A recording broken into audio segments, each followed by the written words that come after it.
नमस्कार श्रोते हो. दीपक रेगे कथाकथन चॅनलवर तुम्हा सगळ्यांचं मनापासून स्वागत. श्रोते हो, तुम्ही ऐकताय रिया पब्लिकेशन्सच्या सौजन्यानं गुरुनाथ नाईक लिखित रक्ताचा पाऊस ही दीर्घकथा आणि आज या दीर्घकथेचा शेवटचा भाग. दुपारी 4 वाजता कॅप्टन दीपला बंद कोठडीतनं बाहेर काढण्यात आलं तेव्हा त्याचे दोनही हात 1.5 फूट दोरीच्या टोकांना बांधण्यात आले होते. हाताची हालचाल तो करू शकत होता, पण त्याला सशस्त्र चीनी शिपायांशी झगडता येणार नव्हतं. केवळ सावधगिरीचा उपाय म्हणून ही दोरी बांधली गेली होती. तो कॅम्प इतका अभेद्य होता की सभोवतालच्या कोंपणातनं खेळवली गेलेली वीज बंद केल्याशिवाय आत प्रवेश मिळणं अशक्य होतं. अत्यंत घातकी असे कैदी आत अगदी मोकळे सोडण्यात आलेले होते. कुंपणात खेळवली गेलेली वीज आत कुठेही प्रयत्न केला तरी बंद पाडता येणार नव्हती, कारण ती 30 मैल दूरवरून आणली गेली होती. जमिनीखालून लोखंडी पाईपातून केबल्स आणण्यात आल्या होत्या. जिथून पाईपलाईन आणण्यात आली होती तिथे बर्फ साचला होता, त्यामुळे त्याच्या खाणाखुणा शिल्लक राहिलेल्या नव्हत्या. एका बाजूला भला मोठा खड्डा खणण्याचं काम सुरू होतं. 70 फूट व्यासाचा हा खड्डा सुमारे 100 फूट खोलवर जाणार होता. त्या खड्ड्यात काही यंत्रसामुग्री बसवली जाणार होती. किरकोळ देहाचा अधिकारी कॅप्टन दीप बरोबर होता. कॅप्टन, नुकतीच आम्ही प्रयोगाला सुरुवात केली आहे. रक्ता मासाचा पाऊस आम्ही पाडू शकतो. कॅप्टन दीपकडे बघत तो अधिकारी शांतपणे बोलला आणि दीप दचकला. पण त्यांनी चेहऱ्यावर मात्र कोणतेही भाव दिसू दिले नाहीत. ही माणसं पाहिलीस, अधूनमधून बंड करतात, पण ती नंतर इथे कोणाला दिसत नाहीत. त्यांच्या रक्ताचा आणि मांसाचा सडा तुमच्या हद्दीत जाऊन पडतो, इथूनच तो टाकला जातो. आज रात्री 1 वाजता मी तुला एक गंमत दाखवणार आहे. कॅप्टन दीप शांतपणे ऐकत होता खरा, पण तो मनातल्या मनात खवळलेला होता. सरळ सरळ या माणसाची मान मोडून टाकावी हाच विचार त्याच्या डोक्यात घोळत होता. आपले जे सैनिक पळवले गेले तेही या गुलामांसारखे राबणाऱ्यात असावेत असा विचार दीपच्या मनात घोळत होता. आपण जर गडबड केली तर तेही उलटतील, हत्यारबंद शिपायांवर हल्ला करतील असं त्याला वाटत होतं. पण धैर्य होत नव्हतं. उरलेले आणखीन 2 सहकारी या लोकांच्या कैदेत आहेत हे दीप विसरू शकत नव्हता. आपण पळून जाण्यात यश मिळवलं तरी शेख आणि मारियाला धोका होता. फाड अशा आवाजानं कॅप्टन दीपचं लक्ष वेधलं गेलं. चड्डी घालून काम करणाऱ्या एका माणसाच्या शरीरावर चीनी शिपायानं चाबकाचा फटकारा ओढला होता. तो माणूस कळवळला. दुसरा फटका मारला गेला आणि अचानक शरीरावर बसलेला चाबूक ओढला गेला. ते शिपायाचा तोल गेला आणि चवताळून मार खाल्लेल्या गुलामानं दातोड खात चाबकाचे फटके त्या शिपायावर ओढायला सुरुवात केली. पण त्याचा हा आवेश फार वेळ टिकला नाही. एक स्टेनगन थडथडली. चाबकाचे फटकारे चढवणारा चवताळलेला गुलाम लोळागोळाहून खाली कोसळला. दीप खवळला. क्षणात त्यांनी मन आवरलं नसतं तर त्याच्या डाव्या हाताचा एकाच फटका बसला असता आणि शेजारी उभा असलेला चीनी अधिकारी खाली कोसळला असता. पाहिलंस कॅप्टन, प्रतिकार केला तर आपलंही असंच होईल ही भीती प्रत्येकाला वाटते. अधूनमधून असे प्रसंगही येतात आणि जातात. धुमसणारी माणसं असे प्रकार बघून बंडाचे विचार काढून टाकतात. धैर्य खचतं न त्यांचं. बोलत बोलत दोघेही चालत होते. त्यांच्या मागून 2 स्टेनगनधारी देखील 12-13 फुटाचं अंतर राखून चालत होते. शक्य तितक्या लवकर आपल्याला हालचाल करायला हवी हाच विचार दीपच्या मनात थैमान घालत होता. पण हालचाल करावी कशी, शेख आणि मारियाला गाठावं कसं हे त्याच्या डोक्यात शिरत नव्हतं. बोलत बोलत ते एका इमारतीपाशी आले. सगळ्या बैठ्या इमारतीत तीच काय ती जुनाट वाटत होती. त्या इमारतीची काळजीसुद्धा नीटशी घेतली जात नव्हती. कदाचित त्या जागेचा वापर नीटशा होत नसावा असा विचार त्याच्या मनात आला. विचारांच्या तंद्रीत दोघेही इमारतीत शिरले तेव्हा 2 शिपायांचा पहारा तिथे होता. त्यांच्याही हातात लांब नळीची एक गन होती. चीनी अधिकाऱ्यानं खूण करताच त्यांनी डाव्या बाजूचं लोखंडी दार उघडलं आणि ती लिफ्ट आहे हे कॅप्टन दीपच्या लक्षात आलं. त्या लिफ्टला 2 दारं होती. कॅप्टन दीप आत जाताच एक दार बंद करण्यात आलं. बरोबरच्या 2 हत्यारबंद शिपायांना घेऊन चीनी अधिकारी दुसऱ्या दारानं आत शिरला. कॅप्टन दीप आणि तो अधिकारी जाळीतनं एकमेकांकडे बघत होते. मानवी शक्तीला दाद न देण्याची ताकद त्या जाळीत होती. कॅप्टन, नाठाळ गुलामांना याच लिफ्टमधनं खाली नेण्यात येतं. यापुढे जे जे काही दिसेल ते तुझ्या कल्पनेत बसणारं नसेल. चिनी अधिकारी लिफ्ट खाली जाताना हळूहळू बोलत होता. कॅप्टन दीप मात्र पूर्वीसारखा शांत होता. नुकतंच अंधार पडायला सुरुवात झाली होती. वेगात खाली जाणारी लिफ्ट तब्बल 5 मिनिटांनी थांबली. कॅप्टन दीपने अंगावरचा ओव्हरकोट काढून डाव्या खांद्यावर टाकला. थंडीच्या कडाक्याचा मागमूससुद्धा तिथे जाणवत नव्हता. लिफ्टमधनं तो बाहेर पडला आणि दुसऱ्या बाजूनं स्टेनगन रोखत 2 शिपाई त्याच्याजवळ येऊन उभे राहिले. आपल्या बाबतीत सावधगिरी वाढवण्यात आली आहे हे दीपनी ओळखलं. चिनी अधिकारी आणि कॅप्टन दीप यांच्यामध्ये दोन्ही शिपाई चालत होते. झगझगीत उजेडानं डोळे दिपले जात होते. विजेचा पुरवठा करणाऱ्या जनरेटरचा आवाज त्या जागेत घुमत होता. पांढरे शुभ्र कपडे घातलेले काही चिनी तुरळकपणे त्या भागात वावरताना दिसत होते, पण कॅप्टन दीपकडे त्या कोणाचंही लक्ष नव्हतं. चालत चालत चौघेही एका गोलाकार अशा दालनात आले. ती जागा अभेद्य आहे, त्या जागेतनं बाहेर पडणं कठीण आहे याची जाणीव दीपला झाली. अधूनमधून त्याची शांतता ढळत होती आणि ती टिकवण्याचा तो कसोशीनं प्रयत्न करत होता. कॅप्टन, हे जे गोलाकार दालन दिसतं हे मृत्यूचं दार मानलं जातं. थोड्याच वेळात तुला एक प्रयोग दाखवण्यात येईल. हे सारं पाहिलंस की तुला आमच्या सामर्थ्याची कल्पना येईल. आम्हाला हवी ती माहिती देणं तुझ्या हिताचं किती आहे हे तुला पटेल. बोलता बोलता किरकोळ देहाच्या चिनी अधिकाऱ्यानं टाळी वाजवली. मागून घाईघाईत पुढे आलेल्या एका पांढऱ्या वेशातल्या चिनी तरुणानं उजव्या बाजूचं लोखंडी दार उघडलं. केवळ एक माणूस जाऊ शकेल इतकं ते अरुंद होतं. चौघही आत शिरले. ती जागा अगदी छोटी होती. भल्या मोठ्या तोफेसारखं एक यंत्र उभं होतं. कॅप्टन, ही एक विशिष्ट प्रकारची तोफ आहे. या तोफेचा मारा 60 मैलापर्यंत होऊ शकतो. साधारण 12 फूट घेराचा रबरी गोळा या तोफेतून फेकला जातो. त्याचं वजन सुमारे 600 किलो असतं. बोलता बोलता त्या अधिकाऱ्यानं तोफेजवळ असलेल्या माणसाला खूण केली. एक बटण दाबून त्या माणसानं 2 लिव्हर लागोपाठ खेचले. कॅप्टन दीप त्या ऑपरेटरची हालचाल बारकाईनं पाहत होता. हळूहळू होणाऱ्या घरघरीमुळे पायाखालची जमीन थरथरत असल्याचा भास त्याला होत होता. कॅप्टन, आपण जवळजवळ 150 फूट जमिनीत खोलवर आहोत. या तोफेची नळी जवळजवळ 170 फूट लांब आहे. आता जमिनीत असलेली ही नळी हळूहळू पुढे सरकत जमिनीच्या बाहेर पडेल. जमिनीतून 20 फूट नळी बाहेर येताच ही होणारी घरघर थांबेल. तो चिनी अधिकारी कॉमेंट्री करत होता आणि कॅप्टन दीपच्या मनातला गोंधळ सारखा वाढत होता. ही माहिती आपल्याला देण्याचा याचा उद्देश काय हेच मुळी त्याच्या डोक्यात शिरत नव्हतं. पाहिलंच कॅप्टन, घरघर थांबली. आता या घड्याळाकडे बघ. डाव्या शून्याकडून काटा उजव्या शून्याकडे सरकतोय. तोफेच्या तोंडावर असलेली झडप बाहेरच्या बाजूनं पूर्णपणे सरकली म्हणजे काटा या दुसऱ्या शून्यावर स्थिर होईल, म्हणजे तोफ कोणत्याही क्षणी आपल्याला डागता येईल. कॅप्टन दीपचा खरोखर गोंधळ उडाला. पुन्हा त्याला चिंचोळ्या भागातून मगाच्या गोलाकार भागात आणण्यात आलं. गोलाकार असं ते लोखंडी दार उघडलं गेलं. त्या दाराच्या आतल्या बाजूला रक्त साचलेलं होतं.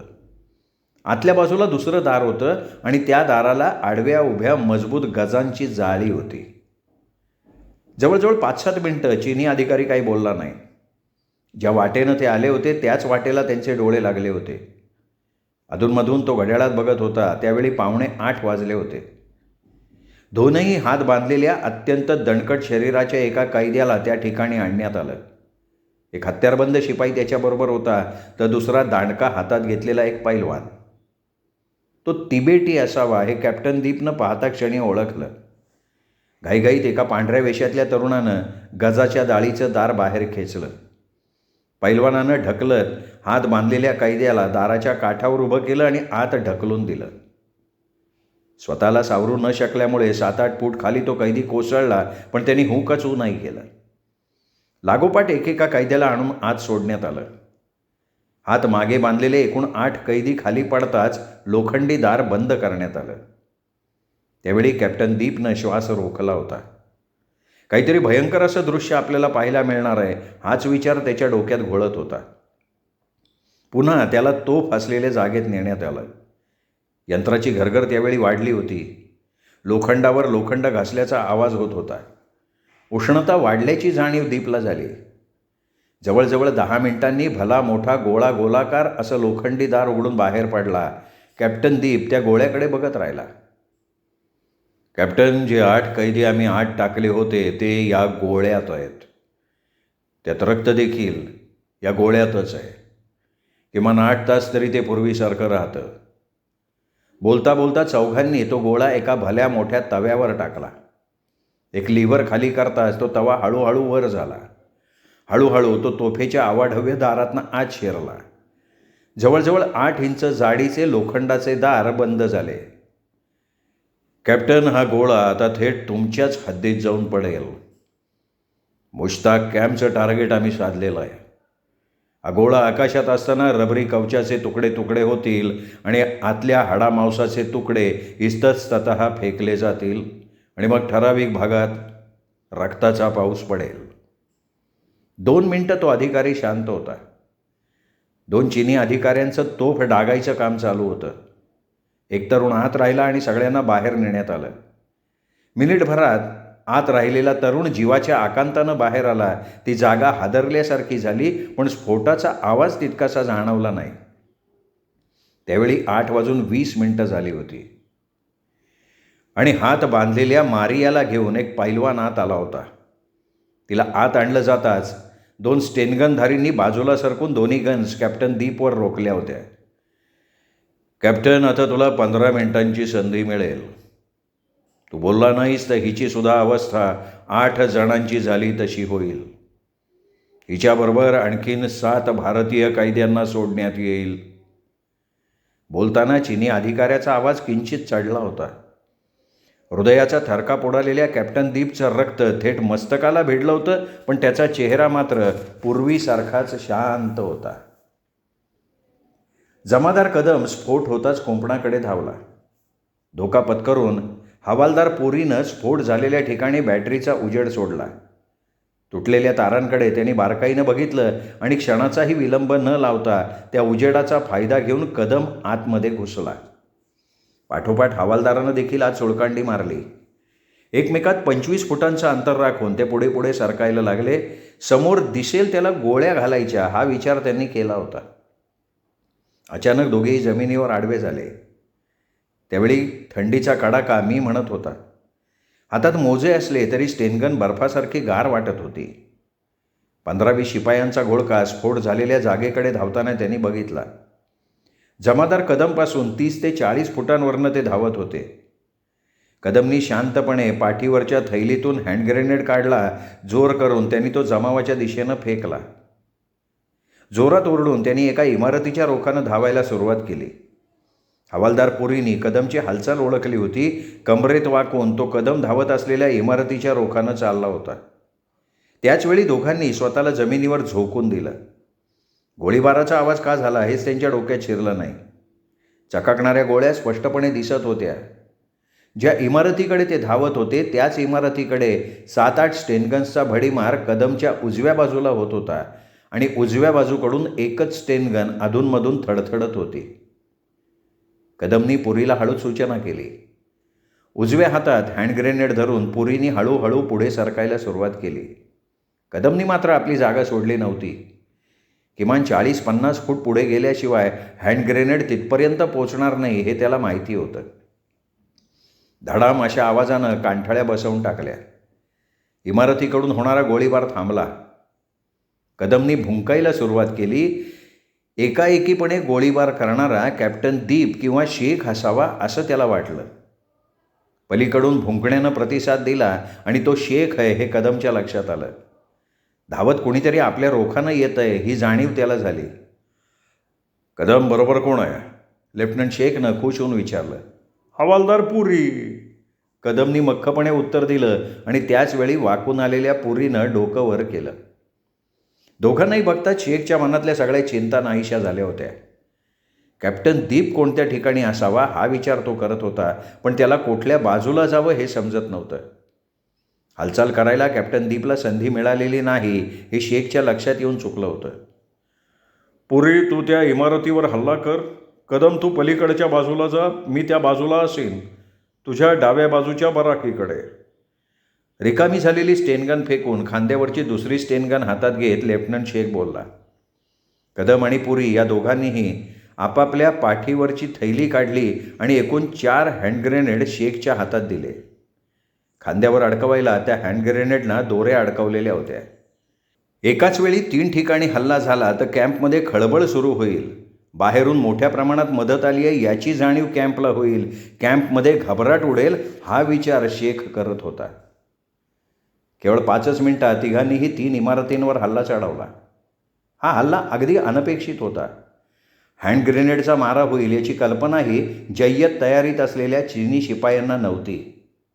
पुन्हा तिघे एकत्र आले. पूर्वीपेक्षाही आता कॅम्प अधिक सावध झाला आहे. शोधाशोध करणाऱ्या शिपायांची धावपळ थांबली आहे हे शेखनं ओळखलं. त्यावेळी ते एका इमारतीच्या दाराजवळ उभे होते. उघड्या दारातून मारा झाला तर तो मारा चुकवण्या इतकी सावधगिरी त्यांनी बाळगली होती. शांतपणे लेफ्टनंट शेखनं खांद्याला अडकवलेला हँड ग्रेनेड आत फेकून दिला. स्फोटानं दाराजवळचा भाग कोसळला. फार तर अर्ध मिनिट थांबून तिघांनी दारातनं आत धाव घेतली. कारण कोणत्याही इमारतीत आपल्याला दारुगोळा सापडेल हा विचार ते करत होते. लढण्यासाठी त्यांना ताकद हवी होती आणि तीही हत्यारांची. बॅटरीच्या उजेडात चाचपडत 2 व्यक्ती एका दोराजवळ धावताना त्यांनी बघितलं. नकळत कदमच्या हातातली स्टेनगन थडथडली. दोघेही धावता धावता ओरडले, खाली कोसळले. समोर एक लिफ्ट होती. त्याच लिफ्टमधनं दोघांचाही खाली जायचा विचार असावा हे शेखनं ओळखलं. कदम आणि पुरीला बाहेर उभं करून तो लिफ्टमध्ये शिरला. खाली पडलेली बॅटरी उचलून घ्यायला तो विसरलेला नव्हता. त्यांनी हिरवं बटन दाबताच लिफ्ट खाली खाली जायला लागली. लिफ्टचा वेग बघून शेखच्या मनाची चलबिचल होत होती. आपण निष्कारण धोका पत्करतोय असं त्याला वाटत होतं. लिफ्ट थांबली, तीही अगदी झगझगीत उजेडात. दिपलेल्या डोळ्यांची उघडझाप करत त्यांनी दार उघडलं. त्यावेळी तो समोर पाहतच राहिला. स्टेनगन घेऊन मारिया समोर उभी होती आणि आश्चर्यानं थक्क होऊन ते लिफ्टमधनं बाहेर येणाऱ्या लेफ्टनंट शेखकडे पाहत होती. कॅप्टन दीप शांतपणे मारियाकडे पाहत होता. आपल्याला झगडण्याची संधी मिळाली नाही तर कर्तव्य बजावण्यासाठी मारियाचा आपल्याला बळी द्यायला लागणार हे त्यांनी गृहीत धरलं होतं. आपण सत्य सांगितलं काय किंवा न सांगितलं काय, तिघांचाही मृत्यू हा ठरलेला आहे याची त्याला खात्री झाली होती. त्या ठिकाणी किरकोळ देहाचा अधिकारी धरून एकूण 5 माणसं होती. केवळ दोघांच्या हातात स्टेनगन होत्या. तसं पाहिलं तर कॅप्टन दीपचं काम अगदी सोपं होतं. प्रश्न होता तो सुरक्षितपणे बाहेर निसटण्याचा. एक मिनिट भर वेगात पुढे सरकत होतं. दर मिनिटागणिक कॅप्टन दीपच्या हृदयाचे ठोके वाढत होते. मारियाचा चेहरा त्याच्या इतका शांत होता. कदाचित कॅप्टन दीपवर तिचा पूर्णपणे विश्वास असावा. दर 4-5 मिनिटागणिक कॅप्टन दीप मनगटातल्या घड्याळाकडे बघत होता. 14 मिनिटं सरकली आणि त्याचवेळी कॅप्टन दीपनं कुणाच्याही लक्षात येणार नाही अशी हालचाल केली. शांतपणे उजव्या बाजूला फिरून त्यांनी उजव्या बोटाची टाच विशिष्ट पद्धतीनं जमिनीवर आपटली. दुसऱ्या स्टेनगनधारीनं गोळ्या झाडल्या, पण त्यापूर्वी दीपनी बाजूला झेप घेतली होती. कॅप्टन दीपच्या दृष्टीनं ती वेळ आणीबाणीची होती. आणखीन गोळीबार करायची संधी त्यांना मिळालीच नाही. ते दोघेही उभ्या उभ्या खाली कोसळले. सावध झालेल्या पैलवानानं कॅप्टन दीपच्या रोखानं चवताळून उडी मारली.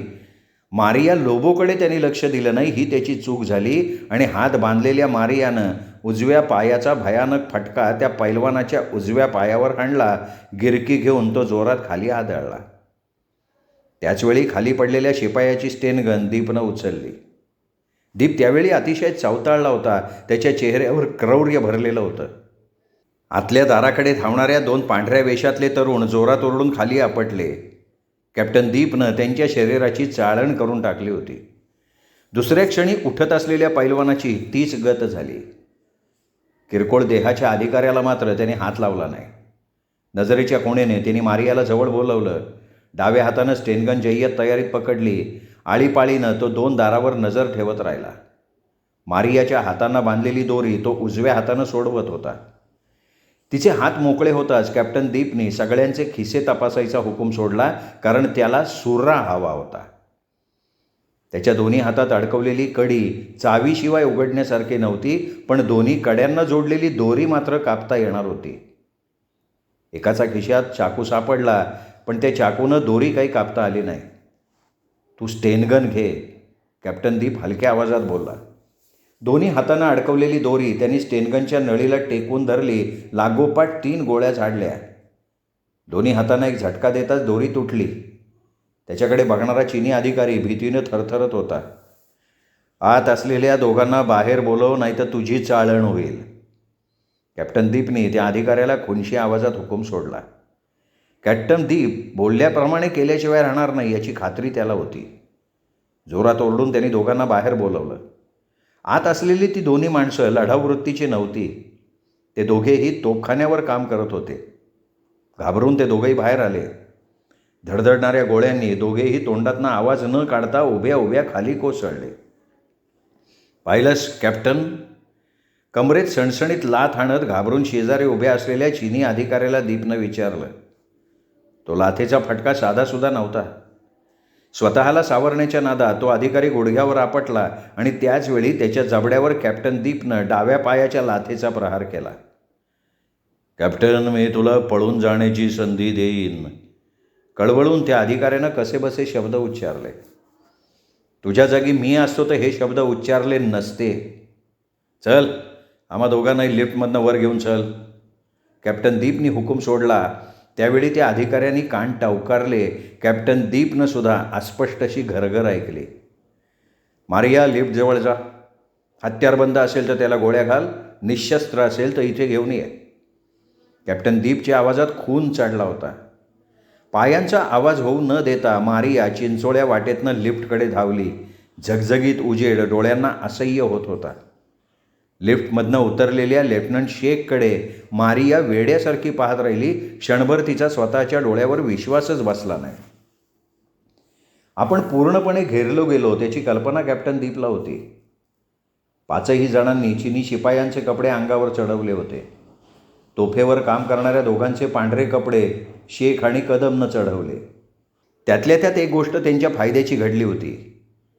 दुसऱ्या कॅम्पमध्ये संपर्क साधण्याची सगळी साधनं तोफेच्या शेजारी असलेल्या खोलीत दडली होती. तसा त्या कॅम्पचा बाह्य जगाशी असलेला संबंध तुटलेला होता.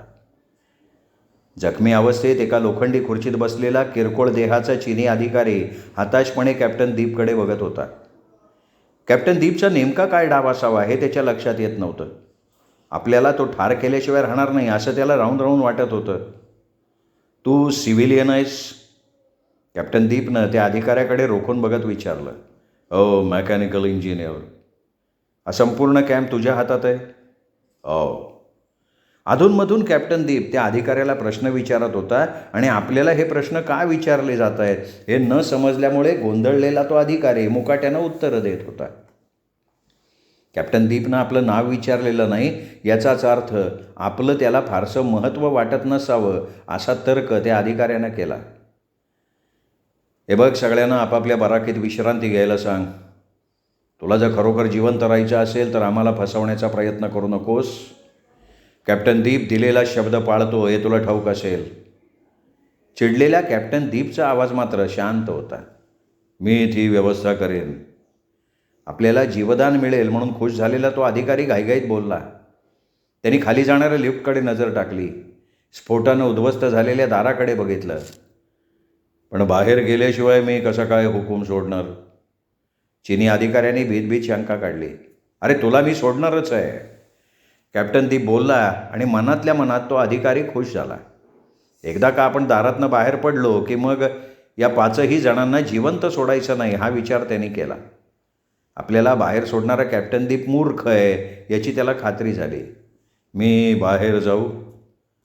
मिनिटभर शांत असलेल्या कॅप्टन दीपकडे बघत धीर न धरल्यामुळे चिनी अधिकारी बोलून गेला. जरूर जा, पण दारापासून 15-20 फुटापर्यंत थांब. सरळ रेषेत त्या समोरच्या दगडाजवळ जाऊन थांब. आजूबाजूला जाण्याचा प्रयत्न केलास तर पाठीत गोळ्या शिरतील. कॅप्टन दीपनी शांतपणे जाणीव दिली. त्या अधिकाऱ्याचा थरकाप उडाला. त्याच्या मनातल्या सगळ्या आशा धुळीला मिळाल्या होत्या. भीत भीत तो कसाबसा दारातनं बाहेर पडला. आडोशाला धावण्याचे विचार त्याच्या मनात येत होते, पण धीर होत नव्हता. टांगती तलवार त्याच्या डोक्यावर सारखी लटकत होती. स्वतःबद्दल खात्री असल्याशिवाय कॅप्टन दीप आपल्याला बाहेर सोडणार नाही हे तो समजून चुकला होता. मनातले सारे विचार झुगारून तो त्या दगडाजवळ येऊन उभा राहिला. दारातून त्यांनी आत नजर टाकली, पण आतल्या बाजूला कोणीच दिसलं नाही. पळून जायचा विचार त्याच्या मनातही आला नाही. शेवटी कसाबसा धीर करून त्यांनी जोरजोरात हाका मारायला सुरुवात केली. बाजूच्या इमारतीतला एक अधिकारी आपल्या 2-3 शिपायांसह धावत धावत त्या ठिकाणी आला. 4-5 फुटांचं अंतर राखून तो आदबीनं उभा राहिला. हीच वेळ आपण साधली तर कदाचित आपली सुटका होईल हा विचार किरकोळ देहाच्या त्या चिन्यानं केला, पण लगेच त्याने आपला विचार बदलला, कारण कॅप्टन दीपवर त्याचा विश्वास होता. दिलेला शब्द तो पाळल्याशिवाय राहत नाही हे त्याला पक्क माहिती होतं. ते सारे पळून जाऊन आपला प्राण वाचत असेल तर कॅप्टन दीपला सहकाऱ्यांसह पळून जायची संधी द्यायची त्याची तयारी होती. हे बघ, सगळ्यांना विश्रांती घ्यायचा हुकूम सोड. माझा हुकूम होईपर्यंत बाहेर कोणीही दिसता कामा नये.